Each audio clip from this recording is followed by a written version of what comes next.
Olá, pessoal. Eu só aguardando a Vivian entrar. Tá aí. Olá, Vivian. Ei, Alexandre, boa tarde. Boa tarde, tudo bem? Tudo jóia. E você? Tudo bem, graças a Deus, tudo em ordem. Vivian, Tá me muitíssimo ouvindo bem? obrigado por você ter aceitado esse convite. É um prazer enorme poder ter esse bate-papo com você, falar de um assunto tão importante, tão forte como essa profissão que nós abraçamos, né? Que é um sacerdócio, e a gente faz com tanto amor, né, com tanta dedicação, com tanto carinho, com tanto respeito.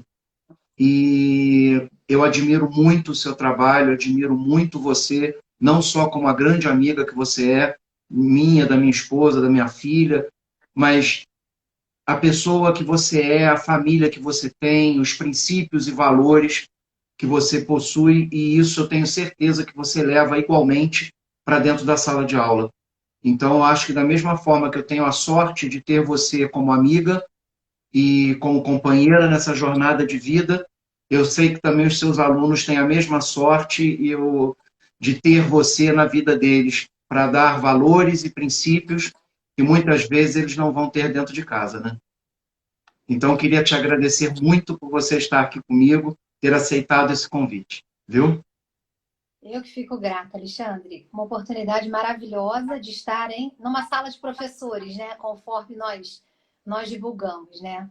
Você no ensino é superior, né, na área de direito também como professor, e eu nesse momento na educação infantil, né? Então nós estamos trabalhando com dois momentos importantes, Sim, importantíssimos né? na vida, né, do ser humano de um modo geral. Então assim, agradeço imensamente a possibilidade de estar aqui, né, e o convite de estar conversando um pouquinho, né, porque vai ser um bate-papo, né, sobre esses É, fazeres docentes que nós temos trilhado aí nesse caminho, né? é isso aí. Então, me diz uma coisa, quem é a Vivian? Então, a Vivian é uma pessoa que sonha e que não se contenta em ficar parada, em não realizar os seus sonhos. É uma pessoa que sempre quis, desde pequenininha, ser professora. Então, o movimento do fazer docente está desde a minha constituição da infância, foi me acompanhando. Então, eu sou uma pessoa que sou muito obstinada, muito difícil desistir de alguma coisa, né? Mas tenho uma alegria imensa em cada manhã que desperto, o despertador liga, desligo o alarme e vou para a sala de aula feliz.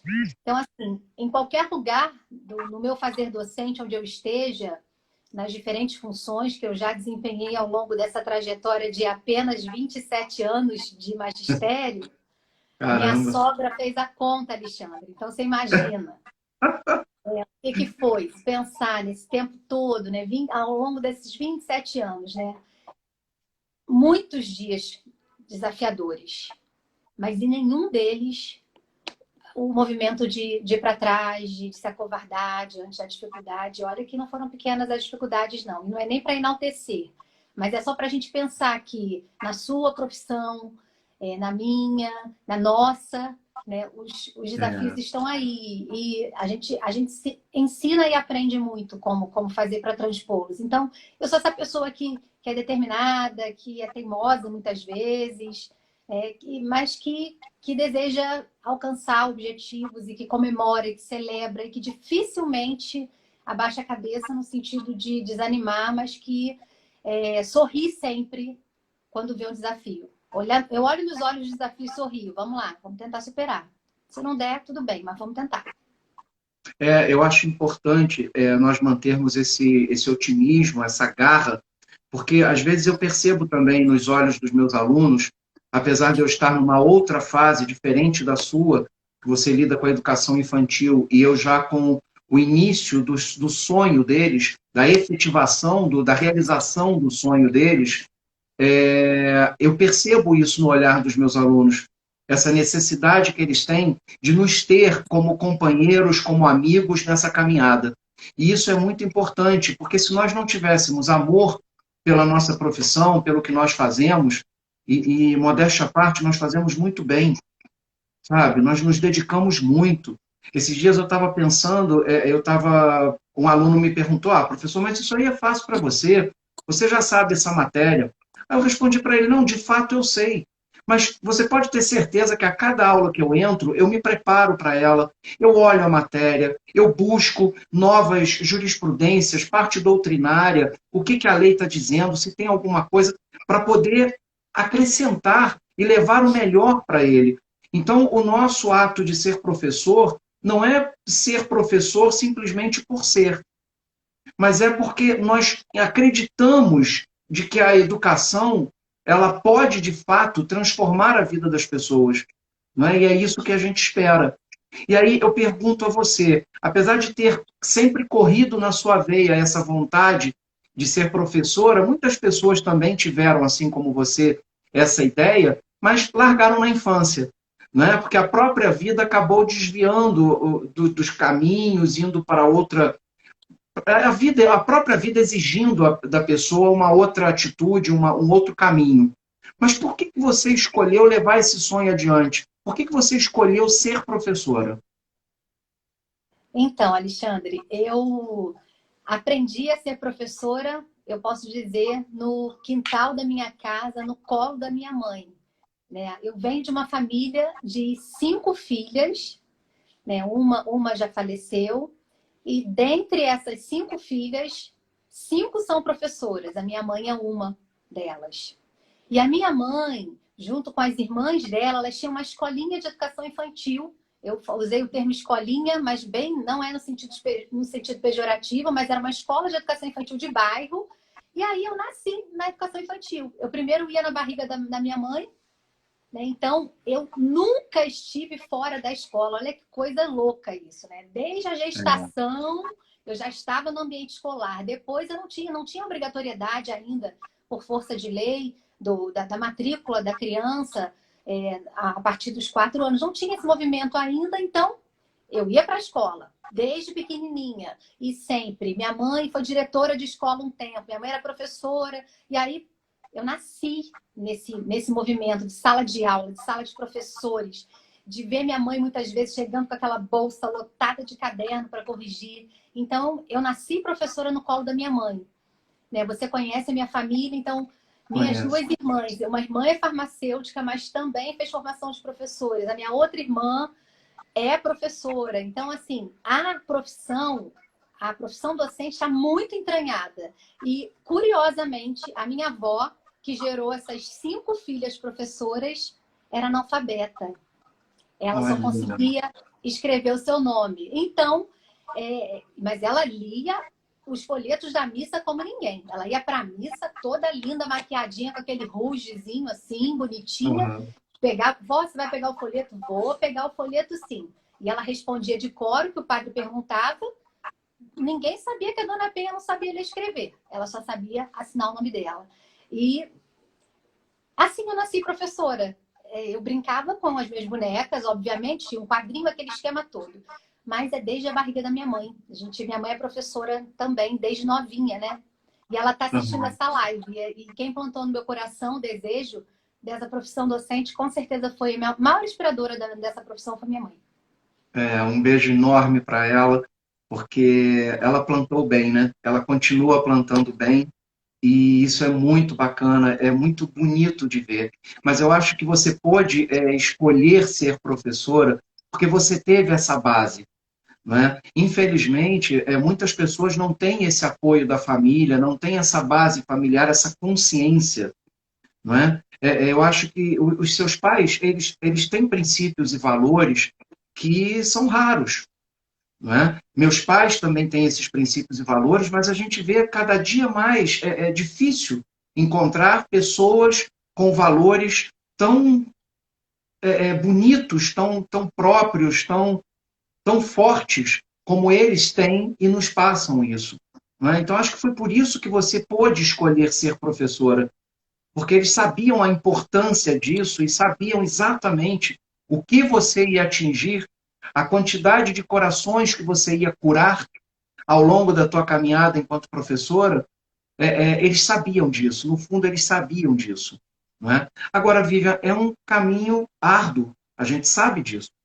Não é? É um caminho difícil, é complicado, nós somos exigidos demais e fazemos por amor, porque temos um retorno muito pequeno, não só financeiramente, mas às vezes de próprio material de trabalho, de qualidade de trabalho, mas nós nos doamos de tal forma que isso acaba passando, às vezes, despercebido.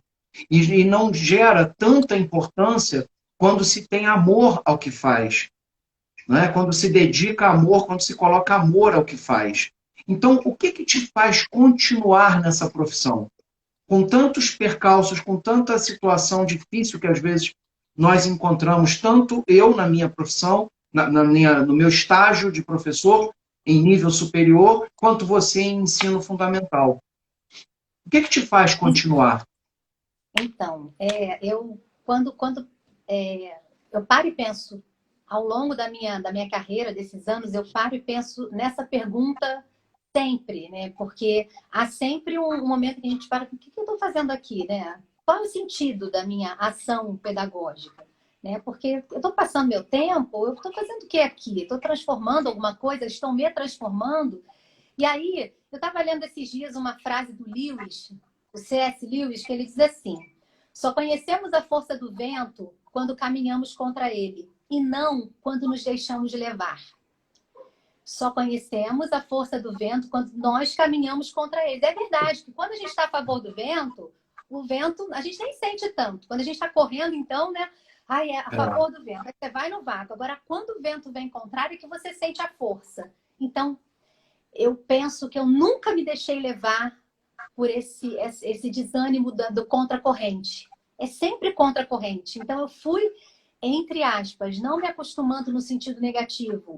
Eu fui aprendendo a criar ferramentas que robusteceram a minha vontade para continuar dentro da profissão. Então, assim, ferramentas. Que ferramentas seriam essas? O olhar do meu aluno curioso, né? A criança, quando olha e pega um livro e olha para aquela situação de sala de aula, experimenta uma fruta que nunca conseguiu saborear. Um pai, eu tô aqui super emocionada porque eu coloquei a divulgação dessa nossa live nos grupos de WhatsApp das minhas 2 turmas de educação infantil e nós temos mães, famílias agora que estão nos assistindo. Então, assim, a gente está conseguindo chegar. Então, o que me faz? O que me faz? Que movimento é esse, né? Olhar para essa mãe que, muito pelo contrário, as pessoas falam, porque os pais não vão à reunião. Vão sim. Eles vão à reunião de pais. Mas o que eu falo para eles quando eles estão lá comigo? Ah, eu só fico reclamando das crianças. Realmente é chato. É chato para reunião de pais. Ah, não. A gente passa um vídeo, a gente conversa sobre educação, a gente compartilha quais são os materiais produzidos ao longo daquele tempo. Nós fazemos um mimo, dá um cartão. É importante você estar aqui. Ah, então, isso me faz continuar. Tem uma equipe gestora que apoia o trabalho. A minha diretora também deve estar assistindo. Por quê? Ah, eu fico lá na minha sala de aula, a escola pode estar caindo, mas eu estou fazendo o meu. Não. Fazer o meu é também fazer o nosso. Eu faço parte de um coletivo de professores dentro de uma equipe pedagógica, né? Então, o que me faz continuar? O olhar da criança, o meu olhar sobre as modificações possíveis aos 27 anos de profissão. Eu tenho certeza, Alexandre, que você passou por isso agora, né, de se reinventar. Olha quanta coisa você está fazendo bacana, os textos que você está produzindo, os vídeos, né? Se de repente a gente não tivesse numa situação contra vento, se a gente tivesse a favor, será que nós estaríamos aqui agora sentados conversando sobre isso? Não sei. Então, o que me faz continuar é esse desejo que às vezes ele vai apagando e aí eu penso, qual é a causa, qual é o sentido primeiro, qual é o sentido principal? E a gente continua. E aí você vai para a sala de aula, você encontra com o aluno, você conversa com o pai, recebeu uma mensagem de WhatsApp e por aí vai. E aí nós vemos sentido. E a gente continua. Apesar de todos os desafios, na verdade, com todos os desafios, que são os nossos ventos contrários, a gente diria assim. E você falou uma coisa importante, porque esses dias, na terça-feira, eu estava dando aula, e eu estou fazendo a aula online, né? assim como todas as pessoas estão. E, num determinado momento, um aluno falou comigo que a aula estava muito boa, fez um elogio e tal, porque eles ficam quietinhos, né? Eu fico olhando na realidade, quando eu estou diante da tela, eu fico vendo só as iniciais dos nomes. Porque eles estão tão à vontade em casa, à vontade em casa, que eles não ligam a câmera, né? Na maioria das vezes, um ou outro raramente liga a câmera para falar comigo. E eu fico só vendo aquelas letrinhas. Aí, às vezes, fica um silêncio tão grande, eu falando, falando, falando. Aí eu, meu Deus, será que. Aí eu costumo brincar com eles: vocês estão vivos? Estão vivos aí do outro lado? Está tudo bem? Estão passando bem? Aí eles começam a rir, aí ligam o som: não, professor, está tudo bem e tal. Aí um aluno virou e falou: olha, é que a sua aula é tão boa, é tão legal, que a gente não quer interromper, para não perder o conteúdo dela. E aí aquilo, na hora que ele falou, me veio um sentimento de gratidão, óbvio, mas me veio uma saudade muito grande de sala de aula, de estar com eles, sabe? De daquela troca. Então, assim, a gente está tendo que se reinventar, de fato. Nós estamos precisando nos reinventar nesse momento e de uma maneira aguerrida, de uma maneira sofrida às vezes, mas, sabe, com a mesma determinação e com a mesma garra. Eu tento, na minha sala de aula, não diminuir nada da qualidade do ensino. Eu continuo me preparando da mesma forma que eu me preparava para a aula presencial. Mas a gente sente falta. Não é? Eu acho que o que é legal da gente ter essa vontade de continuar é saber que a gente pode transformar vidas. Mesmo eu ensinando o texto frio da lei, eu consigo mostrar a eles que, na realidade, a aplicabilidade daquilo é na vida de outra pessoa. Não é? Eu costumo dizer a eles que, quando você estiver diante de uma pessoa, seja outra pessoa. Não seja uma máquina, não seja um simples repetidor de leis. Não é? Mas que você saiba entender o problema que o outro está vivenciando, ter uma escuta ativa, sabe? Ter uma disponibilidade. Às vezes você precisa ser psicólogo, todo advogado é um pouco de psicólogo, sabe, Vivian? Porque a gente precisa, e eu passo isso para eles na sala de aula, sabe? Que eles tenham essa sensibilidade, que eles consigam perceber isso dessa forma. Não é? Então, a gente continuar nas condições que nos foram colocadas está sendo uma experiência muito grande. Nós estamos, de fato, andando contra o vento.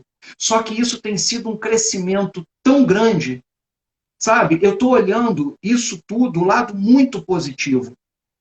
Um lado de crescimento muito grande, sabe? Porque não adianta a gente ficar preso a um vírus, a uma condição humana que nos colocou presos dentro de casa e achar que a vida é só por isso mesmo e ficar contando mortos.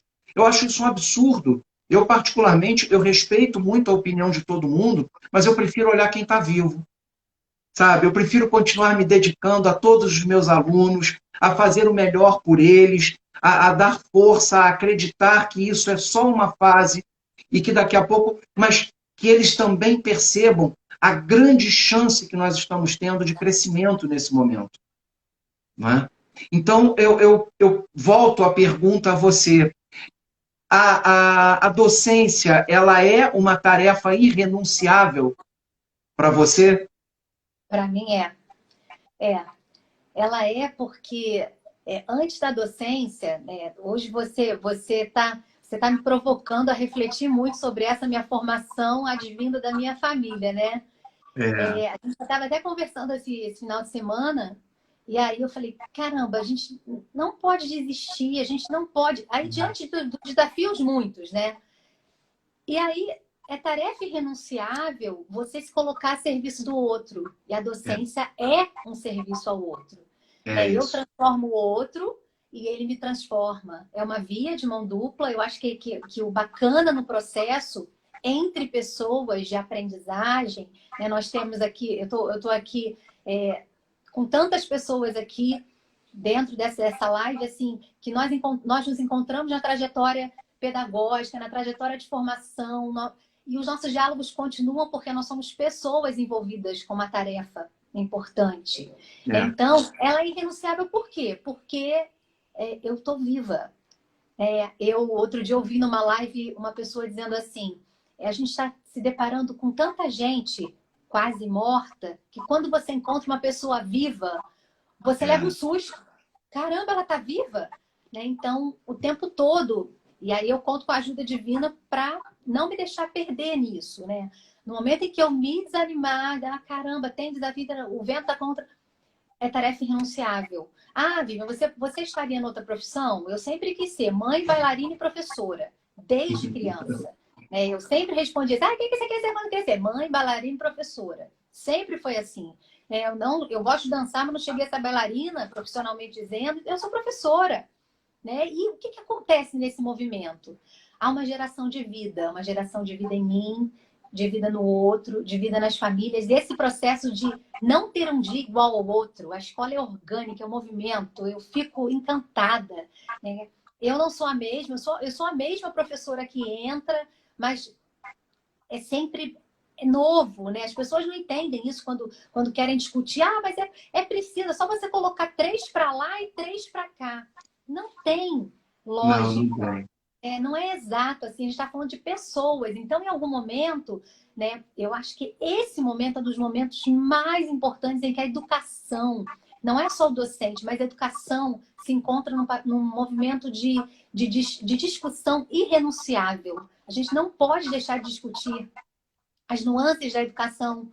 Por quê? Porque nunca ninguém parou para olhar para a educação como estamos parando agora. Ainda que seja no meio desse atropelamento todo, errando, acertando, mas a educação está sendo olhada. Está olhada nas suas diferenças, nas suas discrepâncias sociais. Porque, que lindo, que bonitinho. Não é bonitinho. Por muitas vezes, você diz, você tem acesso aos seus alunos, eu tenho acesso aos meus alunos via grupo de WhatsApp, eu vou criando os meios, né? Então, há muitas... Mas uma coisa que nos é importante pensar, todos estão olhando para a educação de forma diferenciada. A gente brinca, né, que os pais, professora, eu vou te valorizar mais do que nunca, né? É muito, muito rasinho, né? Mas é muito mais profundo a gente pensar. Quem é esse professor que entra, quem é essa equipe da escola? E a questão agora de discutir os valores de natureza socioemocional, as questões de conteúdos, de empatia, resiliência. Nunca foi tão urgente trabalhar isso tudo na escola e ainda distante da escola. Por quê? Porque é muito importante aprender matemática. Ô, Alexandre, como é que você não sabe a tabuada? Agora, Alexandre, você sabe se colocar no lugar do outro? Não sei se é tão importante. Agora não. Isso é irrenunciável. Não tem mais volta. Ou nós voltamos para a escola olhando primeiro quem são essas pessoas, a merendeira, o zelador, como estão essas pessoas, ou a gente já chega lá e vai fazendo uma avaliação para ver o que cada criança aprendeu nesse tempo, e amanhã a gente traz um conteúdo tal. Não. A escola vai se repensar a partir de outras matrizes que não as de conteúdos somente cognitivos. E aí, por isso, para mim, hoje, mais do que nunca, o fazer docente, a ação pedagógica, ela é irrenunciável. Poxa, que legal, Vivian. E nesse momento que a gente está vivendo, a gente acaba tendo que buscar várias inspirações, né? Enquanto você estava falando, eu estava lembrando que nós não somos os mesmos, que nós mudamos o tempo todo, e principalmente agora, nesse momento, até para poder saber dar valor a essas coisas que você tanto muito bem colocou, como resiliência, como empatia, sentimentos e palavras, inclusive, que muita gente não sabia sequer o significado delas. Não é? E agora elas estão tendo que conviver com elas e aprendê-las para ter um convívio melhor com o outro, ainda que seja um convívio distante. Né? Então, enquanto você estava falando, eu estava lembrando de Heráclito de Éfeso, quando ele fazia a comparação do homem e do rio. Não é? Quando um homem entra em um rio e sai desse rio, quando ele sai, ele já não era o mesmo homem que entrou, e nem o rio que passou por ele era o mesmo rio que está ali. Então, a cada situação que a gente passa, a gente se renova, a gente aprende, a gente se modifica e nós aprendemos com isso. Não é? Eu lamento muito as pessoas que estão desperdiçando esse tempo e não estão aprendendo. As pessoas que estão desperdiçando um tempo tão precioso, um momento tão rico de aprendizado, não é? E aí eu repito um pouquinho a minha fala anterior, fica prestando atenção na morbidez do vírus, mas não presta atenção na chance que Deus está nos dando de nos recolocarmos no mundo de uma maneira melhor, de uma maneira mais consciente, de uma maneira mais humana, não é? Então, assim, a gente tem que realmente tirar a inspiração de tudo que nos rodeia, de todas as coisas que acontecem, para nós nos fortalecermos e aprendermos a lidar também com essas pessoas que, de alguma maneira, vibram numa frequência diferente da nossa. E uma sala de aula, ela é extremamente importante para a gente, é um termômetro, porque, de alguma forma, por aqueles momentos, por aquela 1h30, 2 horas de aula, você tem que trazer todo mundo e igualar todos àquela frequência de ensinamento e de aprendizado, de ensino e de aprendizado. E isso é um exercício muito bacana, mas muito difícil. E que realmente exige da gente uma inspiração. E aí eu pergunto a você, quem e o que te inspira? Então, acho que eu já comecei a falar sobre isso, né? Quem me inspira primeiro eu tenho no seio da minha família, né?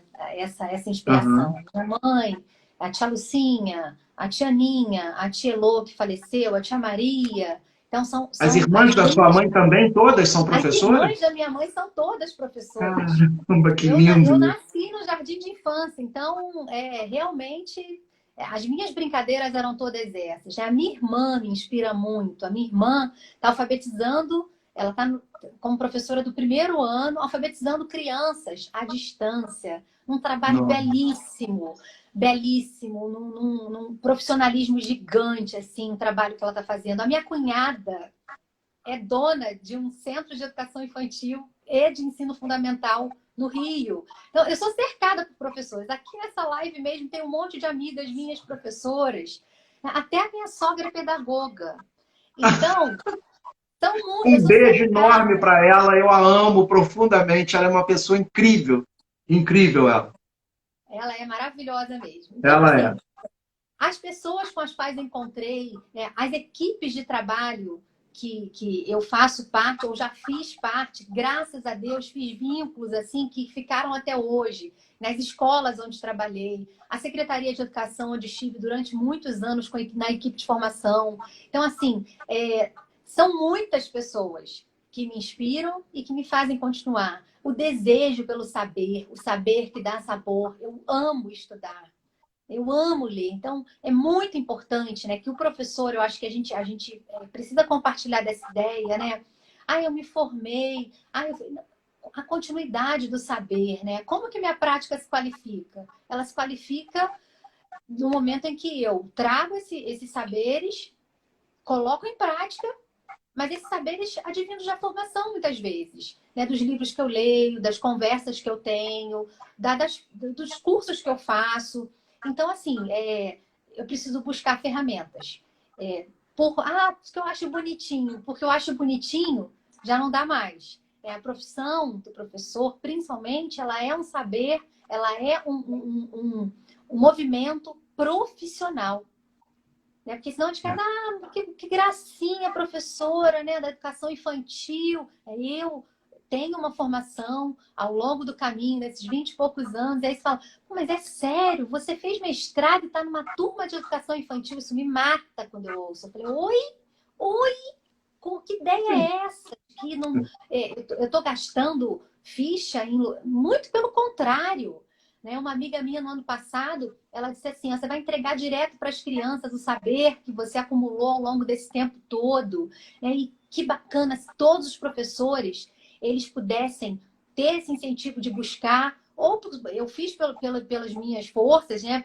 Juntando aqui, dali, apertando, porque é uma escolha, né? Não vou ficar esperando que o governo me pague. Se o governo não pagar, se for a minha a minha obstinação de fazer, eu vou fazer, não vou ficar esperando ninguém pagar nada para mim. Se o governo colocar como incentivo, beleza, eu farei. Mas é isso. E aí eu não me sinto menor, porque, é uma professora. Não, muito pelo contrário. Se eu não tenho esse contato com os pequenos, eu posso me perder dentro daquilo que eu entendo como sentido da minha função educacional. Dos pequenos, da escola, principalmente, porque a escola é um lugar muito vivo. Um lugar muito vivo. Tem gente que corre da escola. Ai, caramba, meu Deus do céu, eu quero trabalhar em qualquer lugar do mundo, mas na escola não. E aí tem vários lugares onde o pedagogo pode trabalhar. Ok, eu também trabalho hoje num laboratório que tem em várias cidades, né?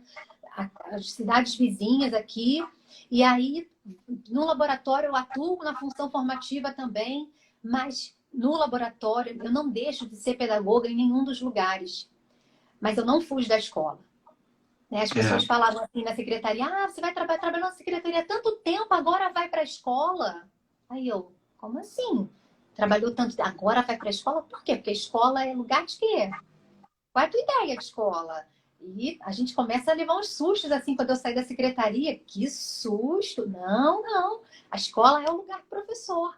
E quem trabalha na secretaria, se perder o contato com a escola, se ficar só no gabinete, querido, a gente se perde muito, a gente se perde porque afasta e fica criando umas coisas do arco da velha que não respondem à realidade das unidades escolares. Fui longe, né? Falei 300 minutos, mas vamos lá. Não, Não mas está gosto, valendo. É isso, não gosto. é porque na realidade, Vivian, não são só as pessoas com quem a gente convive no dia a dia que nos inspiram, como seus pais te inspiraram, como a tua sogra, os teus amigos, os teus locais de trabalho, mas os próprios alunos. Eles nos inspiram, não é? Eles nos desafiam diariamente. Nós somos pessoas melhores a cada vez que nós saímos da sala de aula. A cada aula que nós damos, nós nos lapidamos como seres humanos, como profissionais. A mesma, volta à história de Heráclito de Éfeso, do rio e do homem. A cada aula que nós entramos, quando nós saímos dela, nós já não somos mais os mesmos. Mas não é só porque nós tivemos a chance de colocar o nosso conhecimento para o outro, mas porque nós também pegamos conhecimento deles. Quando eles nos perguntam, quando eles nos questionam, quando eles nos desafiam, então eles também me inspiram muito, sabe? Os meus alunos me inspiram demais. Eu tenho feito live com alunos, com ex-alunos, porque são pessoas que eu tenho uma honra tão grande de tê-los perto de mim, porque a minha sócia hoje foi minha aluna, sabe? Então, assim, é uma honra tão grande para mim, porque eu aprendo muito com eles, sabe? E eu não tenho vergonha de dizer isso, porque eu acho que o professor também, que se coloca num patamar acima, porque eu sou professor, eu detenho o conhecimento, eu sei, eu falo, e você cala e aprende, isso não existe. Isso nunca existiu para mim. E agora acho que menos ainda isso existe. Não é? É uma troca realmente. Agora, uma coisa que você falou que eu achei muito interessante é que você também trabalha num laboratório enquanto pedagoga. Quais as funções que o pedagogo pode atuar? Além da sala de aula, além de uma secretaria de educação, no seu caso, que é servidora, ou qualquer outra situação, em que um pedagogo pode atuar? Então, é muito bacana você perguntar sobre isso, Alexandre, porque as pessoas às vezes falam assim, não, porque olha, realmente não me identifico com sala de aula, mas eu gosto de ser pedagoga. E eu fico pensando assim, não pode, né? Como é que funciona isso? Mas você pode buscar outros caminhos, né? Nós temos aí um propósito muito bacana da questão das classes hospitalares nos hospitais. Por quê? Porque nós temos crianças em situação de enfermidade, ou de maneira remota, ou de maneira mais permanente, vamos dizer assim, né? Crianças que não vão sair do processo de hospitalização. E aí, o pedagogo vai até o hospital e com as devidas adaptações, ele presta o serviço àquela criança para que ela não fique fora do contexto pedagógico, ela possa continuar os seus estudos até quando ela tiver da criança, né? Depois, ela pode trabalhar, e aí, dentro desse movimento de empresas, né? Trabalhando com capacitação, né? A pedagogia empresarial hoje tão importante, né? Hoje nós temos as empresas, né? Eu tenho a alegria de estar, eu acho que uns 4 anos, cerca de 4 anos, no laboratório de Correias e fazendo esse trabalho de formação. Por quê? Porque as empresas hoje, elas querem colaboradores também com esse movimento de formação humana, de expertise, de atendimento ao cliente, de fortalecimento enquanto colaborador. E aí, o que acontece nesse movimento, né? É uma interface entre saúde e educação. É super bacana.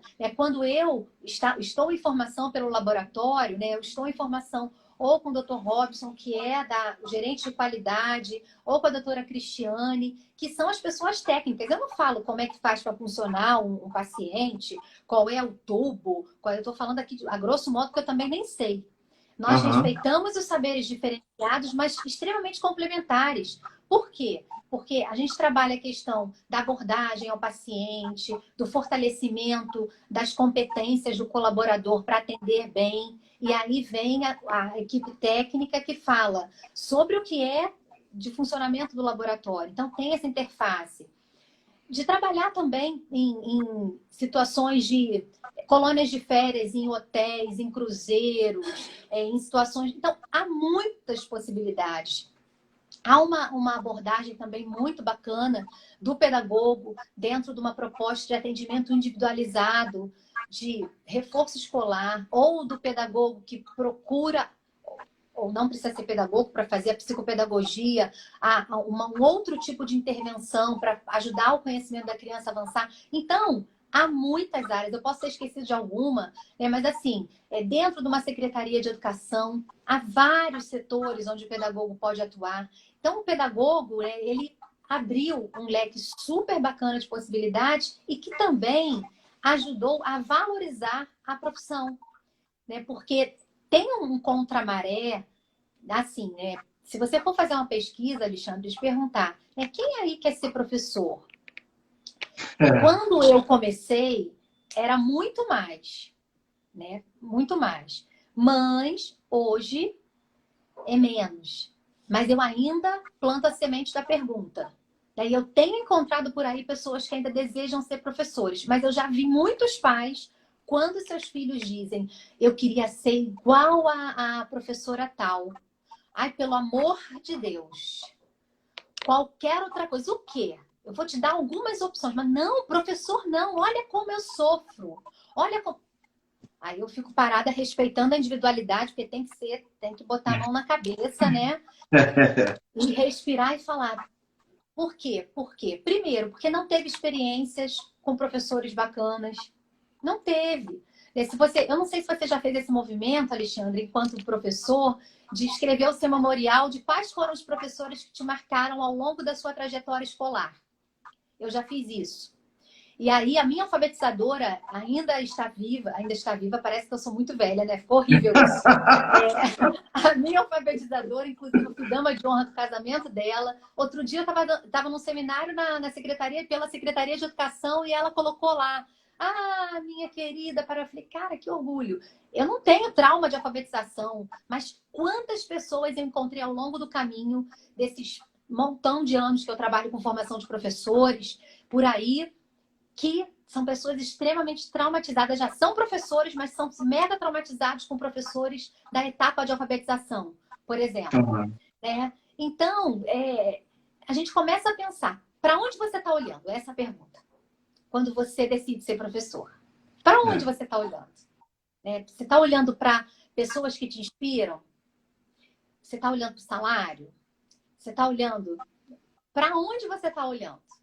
Aqui, a Gabi Ribeiro, que é uma professora de educação infantil também super parceira, está aqui dizendo que foi a professora Aparecida Abreu. Ela foi minha alfabetizadora também, Gabi. Ela foi sua alfabetizadora e foi minha também. É dela que eu estou falando. E eu me lembro, eu fiquei hospitalizada aos 6 anos e num determinado momento eu precisei ir para o hospital E ela mandava, Alexandre, o meu caderno com um algodãozinho com cheiro, com perfume dela, dentro do caderno, e eu ficava no hospital. Aí eu sentia aquele cheirinho e fazia atividade. Aí as pessoas vão falar assim, não, mas é por isso que o professor perde. Olha, que profissionalidade tem uma professora que bota um... Isso é vínculo, querido.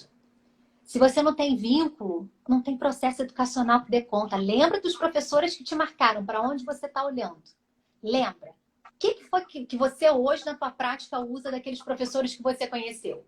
E que te marcaram positivamente. A professora de matemática, putz, ó, nossa mãe, né? É isso, para onde você está olhando.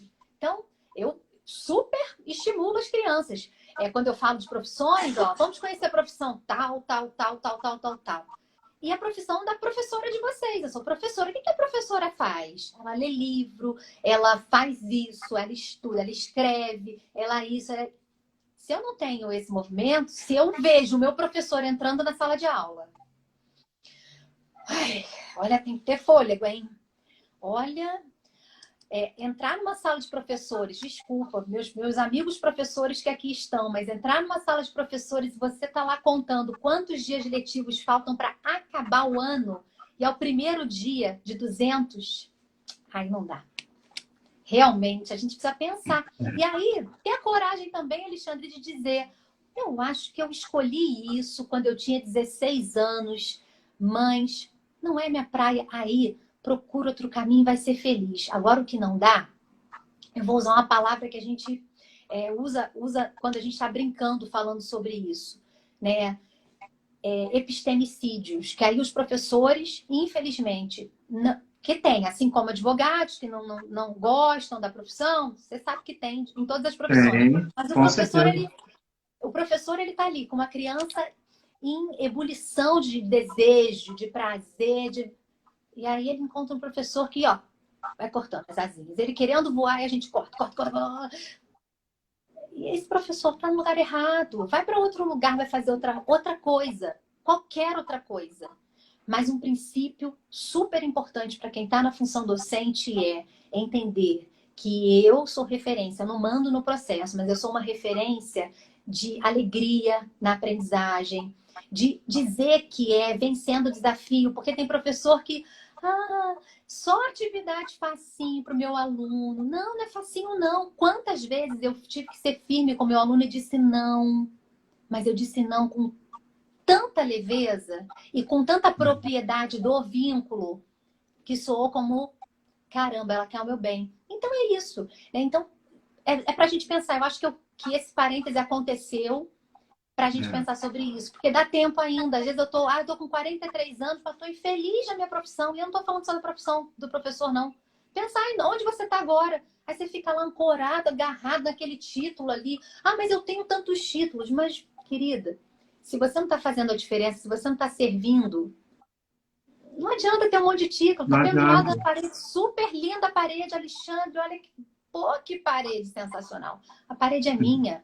Eu tô traduzindo a minha profissão ao meu umbigo e a intenção não é essa. A intenção é servir. É fazer a vida do outro transformar, mas é a minha vida. Se não passar pela minha vida, a criança então, Alexandre, ela percebe. Opa! Quando você não está falando a verdade, quando você está escamoteando, quando você está figurando alguma coisa que você deseja passar para ela. Então, eles enxergam a verdade. E ainda que você esteja online, cada um no seu canto, quando você abre a tela e vê o olho do aluno, você fala, meu Deus, quanta verdade tem nessa relação. É verdade. E eu sou verdadeira nessa relação? Não é perfeito, perfeita eu não sou. Mas eu estou inteira. É isso, a inteireza do saber docente. Eu estou inteira. Se eu não estiver inteira, qualquer coisa que eu fizer não vai ter sentido. É verdade. E engraçado você falando dos diplomas pendurados na parede. De fato, eles estão presos a uma parede. Porque até a parede é limitador deles. Né? Então, não adianta de nada, né? E aí, pensando nisso, Vivian, nas dificuldades que nós encontramos, nos percalços, nas pedras no caminho, sobre políticas públicas em educação. O que você tem a dizer sobre isso? Você que está lidando aí como professora do município há tantos anos e já teve na secretaria, enfim. O que você tem a dizer sobre essas políticas públicas? O que você vê de concreto sendo aplicado, sendo dispensado aos alunos hoje? Então, quando eu falo em política pública, Alexandre, é preciso bem situar, né, política pública para quem? Então, quando eu faço política pública para todo mundo, eu não atendo ninguém. Ah, é para todos. É para todos. Eu sei que é para todos. Mas quem são os componentes do todos, né? Quando eu falo para todos, né? Então, quando eu penso em política pública, eu preciso estar refletindo sobre os caminhos possíveis, porque a política pública, ela trabalha, ela nasce muitas vezes de uma utopia, mas são ideias que precisam se concretizar por meio de documentos que normatizam e que tem que chegar na sala de aula. Porque senão fica lá, assim como você tem os documentos que você diz, né? A letra fria, né? Tá lá, mas se não ganhar vida, se o seu aluno não souber interpretar, se seu aluno não souber colocar em prática, fica lá. Política pública é a mesma coisa. E o que ocorre muitas vezes? Quando a política pública ela é bacana, quando a política pública ela chega na sala de aula, você quer ver uma política pública super bacana?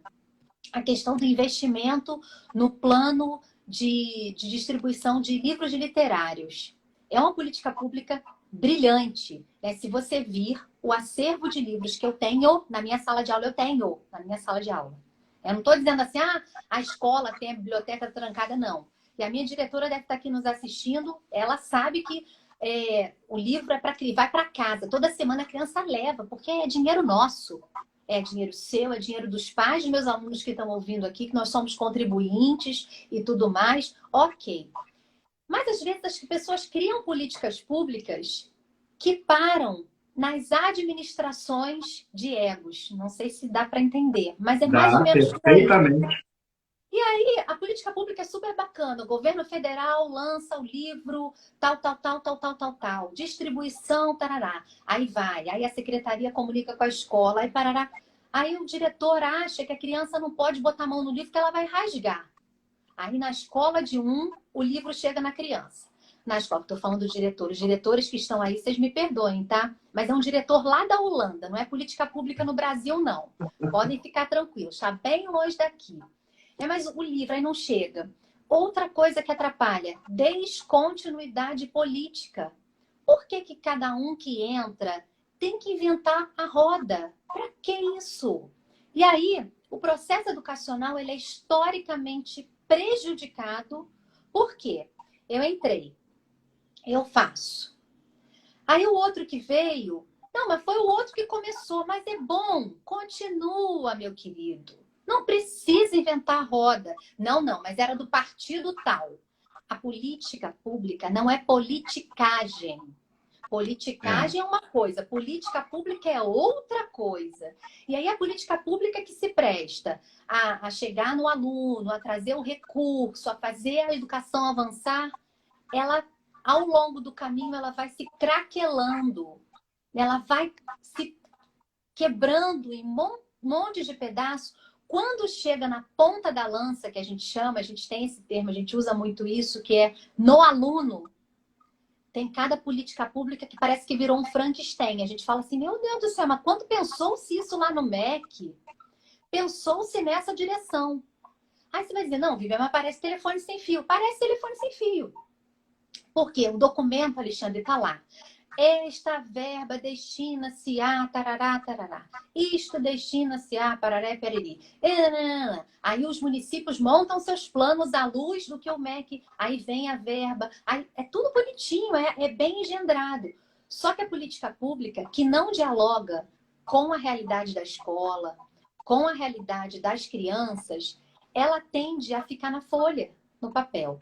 Então, assim, eu acredito muito na constituição de políticas públicas para a educação infantil. Acho que a gente já caminhou muito, mas muita coisa.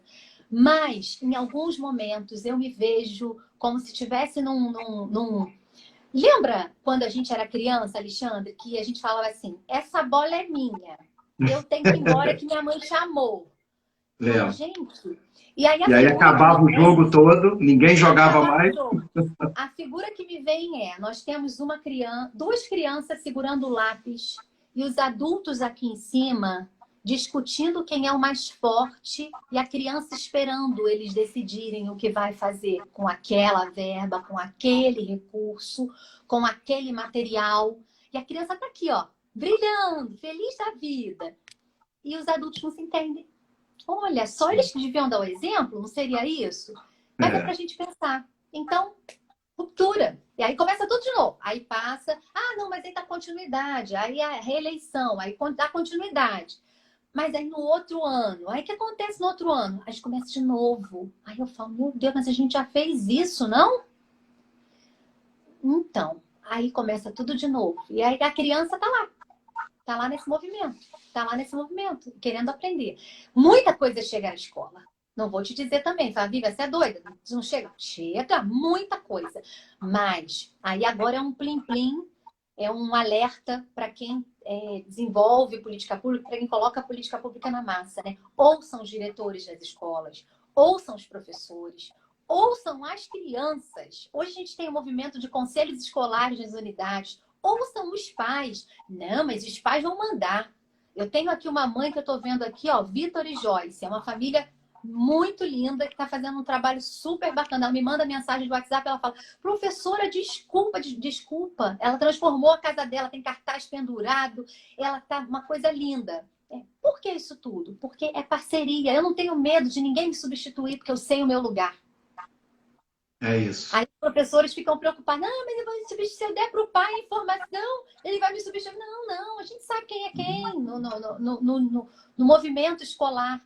Quando eu não sei, é complicado. Mas quando eu sei, fica fácil. É verdade. Vivian, olha só, o nosso tempo inacreditavelmente está acabando. Eu não sei como é que essa 1 hora voou. Boa, Então, Alexandre. assim, eu queria novamente te agradecer muito. Eu vou dar o restante do final aí para você falar à vontade, mas antes que você falasse, infelizmente a live cortasse a gente no meio do caminho, eu queria te agradecer muito. E eu queria te dizer uma coisa. No Japão, a educação ela é tão nobre, ela é tão protegida, ela é tão importante, que o imperador não se curva para ninguém, a não ser para o professor. Então, eu queria usar essa história do Japão para me curvar a você e te agradecer pela professora que você é, pela profissional que você é, e em forma de gratidão por você ter aceitado esse convite. Que isso, meu amigo. Não faça uma coisa dessas para acabar com meu coração essa hora da noite. Mas assim, Alexandre, é uma oportunidade. Eu nunca falei sobre isso. Dessas lives todas da vida aí, que a gente tem feito, né? Eu nunca falei sobre como eu me constituí professora. Então, foi um momento assim, muito especial na minha carreira. Eu não vou esquecer disso. Nos meus altos 27 anos de profissão, eu fui presenteada por um amigo que divide e compartilha essa docência comigo. Então, assim, eu também agradeço muito a oportunidade, né, essa parceria que você tem, né? A gente conversa muito sobre tantas coisas e, obviamente, a afinidade na prática docente, ela não seria possível se esse vínculo desse consenso não existisse, né? Então, assim, muito, muito obrigada mesmo, tá? A gente agradece muito a oportunidade. Eu tô com o meu senhor tempo aqui do meu lado, que ele eu estou vendo. Eu estou vendo, foi ele que me alertou. Inclusive, foi a cabecinha dele que me alertou aí, que eu já estava chegando no final. Aí eu fico assim, ó, empurrando ele para lá, empurrando ele para cá, ó. Ele fica aqui em todas as lives. Mas, assim, mandar um beijão para a Cris, para a Camille também. Né? Um abraço a você. E que a gente possa continuar essas conversas, né, com a nossa vida nas nossas salas de aula, nos nossos espaços onde fomos chamados a ser esses docentes. E eu não falaria diferenciados, porque a gente está fazendo o que tem que ser feito, né?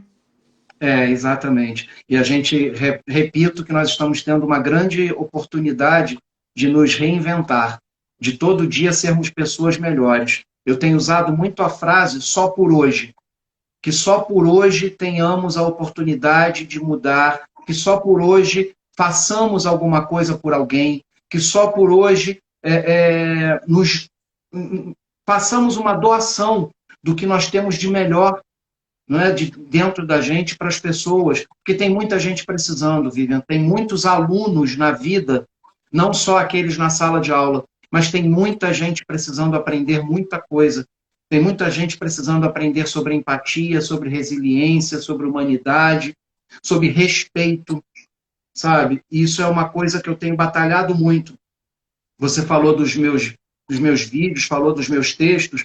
Eu resolvi pegar esse tempo de isolamento justamente para isso, para tentar melhorar as pessoas. E é justamente essas palavras ativacionais que eu levo para dentro de sala de aula, porque eu quero que os meus alunos também sejam assim, eles sejam ativados pela positividade.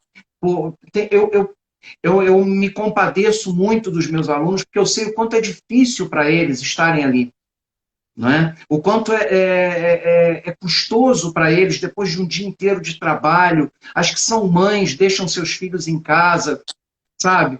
E elas estão lá e perguntam e questionam, sabe? E fazem uma troca bacana. Eu aprendo tanto com isso, que na realidade eu acho que eu aprendo muito mais do que eu ensino, para te falar a verdade. Às vezes eu tenho essa sensação, sabe? Eu aprendo muito mais com a história de vida deles do que propriamente com o que eu tenho para dizer a eles. Porque o que eu tenho para dizer a eles é o conteúdo daquela matéria reservada para aquele dia. E o que eles têm a me ensinar é justamente a experiência de vida que eles têm. Não é? E isso é uma troca, assim, ímpar. Então eu estou aproveitando muito esse tempo para isso, sabe? Para me melhorar como pessoa. Porque também não adianta eu querer transbordar na vida do outro, eu querer melhorar a vida do outro, se eu não melhoro a minha. Não é? Da boca para fora, todo mundo é o que quiser. Não é? Todos somos, nós podemos ser o que nós quisermos da boca para fora. Agora, são os exemplos que justamente nos fazem diferentes. Né? Foram os exemplos dos seus pais, da vida que você teve, da forma como você foi criada, da importância que deram à educação, que te transformou em quem você é hoje.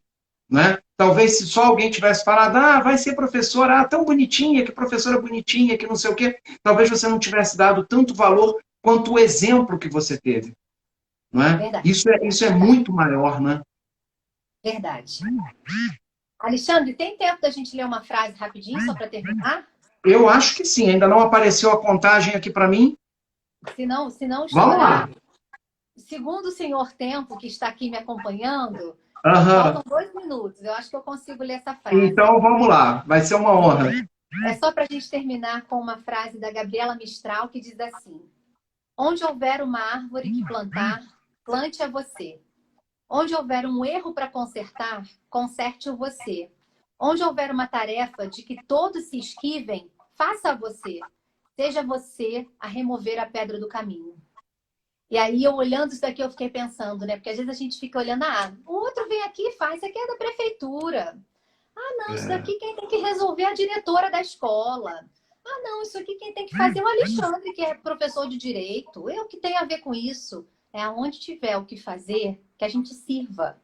Né? Que a gente não fique esperando que o outro faça. Ainda que nós não saibamos exatamente como chegar lá, a gente busca e pelo menos aponta.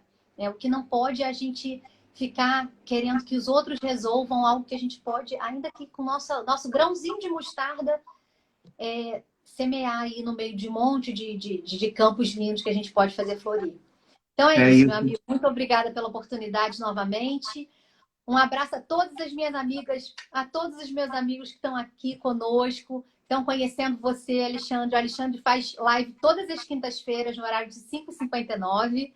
E é bacana que estar junto aqui. Eu vou aproveitar, vou fazer essa propaganda. Você não fez? Eu estou fazendo aqui. Agora chegou a contagem regressiva. Vivian, um beijo enorme. Pessoal, muitíssimo obrigado por vocês estarem aqui. É uma honra, um prazer muito grande tê-los conosco. Espero que a gente tenha conseguido plantar uma sementinha aí no coração de vocês, tá? E contem com a gente, eu tenho certeza que a gente vai poder ajudar muito e muito obrigado. Obrigado, gratidão por tudo.